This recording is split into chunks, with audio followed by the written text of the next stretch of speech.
నారింజ మరియు బీట్రూట్ మామూలు ఆహార పదార్థాలుగా కనిపిస్తాయి, కానీ వాటిలో మీ శరీరానికి మేలు చేసే కొన్ని ఆశ్చర్యకరమైన రహస్యాలు దాగి ఉన్నాయి. మొదటగా, నారింజ పండ్ల గురించి. నారింజ పండులోని పీచు పదార్థంలో ఎక్కువ భాగం కేవలం రసవంతమైన గుజ్జులోనే కాకుండా దాని తెల్లని భాగంలో మరియు పొరలలో ఉంటుందని మీకు తెలుసా? కాబట్టి ఆ తెల్లని భాగాలన్నింటినీ తీసివేస్తే కొంత పీచు పదార్థాన్ని కోల్పోయినట్లే. ఇక్కడ మరో ఆసక్తికరమైన విషయం ఉంది. నారింజ పండ్లలో హెస్పరిడిన్ అనే ఒక మొక్కల సమ్మేళనం ఉంటుంది.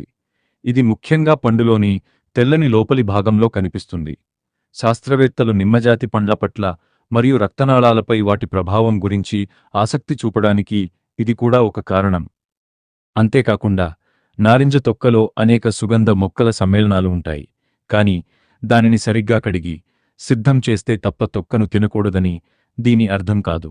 ఇక బీట్రూట్ విషయానికి వస్తే, బీట్రూట్కు దాని ముదురు ఎరుపు రంగు ప్రధానంగా బీటాలైన్స్ అనే వర్ణద్రవ్యాల వల్ల వస్తుంది. కానీ ఇక్కడ ఒక ఆసక్తికరమైన విషయం ఉంది. బీట్రూట్లో సహజంగానే నైట్రేట్లు పుష్కలంగా ఉంటాయి. మీ శరీరం వాటిని నైట్రిక్ ఆక్సైడ్గా మార్చగలదు. ఇది రక్తనాళాల పనితీరును మరియు రక్త ప్రసరణను నియంత్రించడంలో సహాయపడుతుంది. ఒకవేళ బీట్రూట్ తిన్న తర్వాత మీ మూత్రం లేదా మలం గులాబీ లేదా ఎరుపు రంగులోకి మారితే వెంటనే కంగారు పడకండి. దీనిని బీటూరియా అంటారు మరియు ఇది బీట్రూట్లోని సహజ వర్ణద్రవ్యాల వల్ల జరగవచ్చు. కాబట్టి నారింజ మీకు సిట్రస్ సమ్మేళనాలను మరియు ఫైబర్ను అందిస్తుంది, అయితే బీట్రూట్ సహజ నైట్రేట్లను మరియు బీటాలైన్లను అందిస్తుంది.